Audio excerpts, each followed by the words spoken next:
ที่สองตัวนี้ก็จะดีนิดนึงต้องภาษา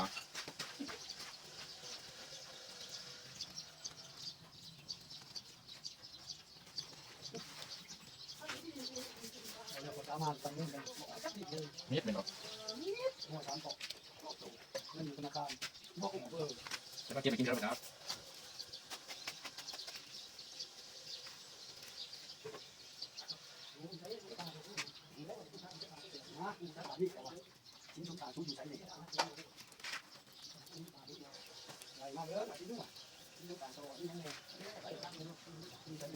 เงินธนาคารเป็นอร่อยไม่จับ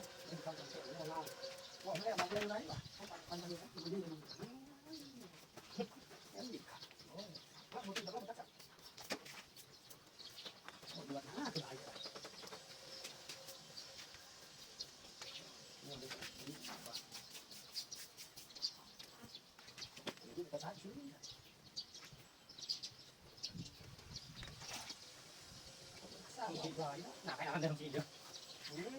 ไปสีมือดีกว่า น้ำเบิกโลดเนี่ยเป็นกูแหละ ระวังเป็นลายเดียว เราเป็นสัตว์เป็นบอก การซ้ำซ้